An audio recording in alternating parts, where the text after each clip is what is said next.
அஜயை first படம் launch பண்ணுறதை தாண்டி இன்னொரு பெரிய சந்தோஷம் எனக்கு இருக்குது. அது வந்து எவ்வளோ கோடி கொடுத்தாலும் கிடைக்காத ஒரு சந்தோஷம். ஆக்சுவலாக எவ்வளோ கோடி கொடுத்தாலும், நான் இன்னும் எவ்வளோ படம் நடித்தாலும் சரி, இதுக்கு முன்னாடி நடிச்சிருந்தாலும் சரி, பிச்சைக்காரன் 1க்கு ஈக்குவலாக வந்து எந்த படமே இருக்க முடியாது. ஏன்னா 100 சாமிகள் இருந்தாலும் அம்மா உன்னை போல் ஆகிடுவான்ற மாதிரி அந்த ஒரு படத்தை எனக்கு வந்து பரிசாக கொடுத்த சசி சாரோட டைரக்ஷனில் அடுத்த அஜய் பண்ண போகிறது. அந்த படத்தை வந்து உருவாக்கி கொடுத்த ரமேஷ் பிள்ளை சார்.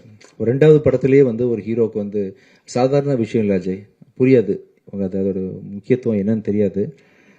அதுவும் அந்த கதையை நான் கேட்டேன் ரமேஷ் சார். நான் வந்து பிச்சைக்காரன் 1க்கு கதை கேட்டு முடிச்சுட்டு சார்கிட்ட பர்மிஷன் கேட்டேன். சார் கொஞ்சம் வெயிட் பண்ணுங்க சார், கொஞ்சம் அழுதுட்டு வந்துடுறேன், ரொம்ப முடியல. அதாவது கதையை கேட்கும்போது டிஸ்டர்ப் ஆகிடக்கூடாதுன்றதுக்காக அப்படியே ஹோல்டு பண்ணி வச்சுருந்தேன். அதே மாதிரி பல நாள் கழித்து சசி சாரோட டைரக்ஷனில் இந்த படத்தில் வந்து எப்படி ஒரு மனுஷனால் சொல்லாமலே டைம்லேருந்து ஆரம்பிச்சு தனஞ்சயன் சார், சரி சார் இந்த படத்தை நீங்கள் கண்டிப்பாக பார்க்கணும், இப்போ ஷூட்டிங் போக போகிறோம் நெக்ஸ்ட் மந்த்து, சொல்லாமலேருந்து ஒரு 20 வருஷமாக ஒரு மனுஷனால் எப்படி இவ்வளோ க்ரியேட்டிவாக இருக்க முடியும்னு சொல்லிட்டு அவ்வளோ, அதாவது இது வரைக்கும் யாருமே சொல்லாத ஒரு விஷயத்த வந்து யாருமே யோசிக்கல. அந்த விஷயத்த நம்ம பல படங்கள் தமிழ் சினிமா பார்த்துருச்சு, யாருமே பார்க்காத ஒரு முக்கியமான ஒரு சொசைட்டிக்கு தேவையான ஒரு நல்ல கருத்தோட அந்த படத்தை வந்து சசி சார் இன்றைக்கும் ஷார்ப்பாக பண்ணியிருக்காரு. கேட்கும்போது அவ்வளோ காமெடி, அவ்வளோ emotional sequences plus with moral, அதாவது சொசைட்டிக்கு தேவையான விஷயங்கள்னு சொல்லிட்டு அப்படிப்பட்ட ஒரு படத்தில் வந்து அஜய் நெக்ஸ்ட்டு நான் நடிக்கிறதும், நான் சசி சார் கூட பணியாற்றுறதும், அதை ரமேஷ் பிள்ளை சார் இயக்குறதும்,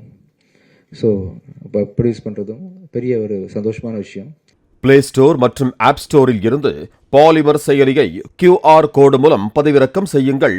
செய்திகளை உடனுக்குடன் பெறுங்கள்.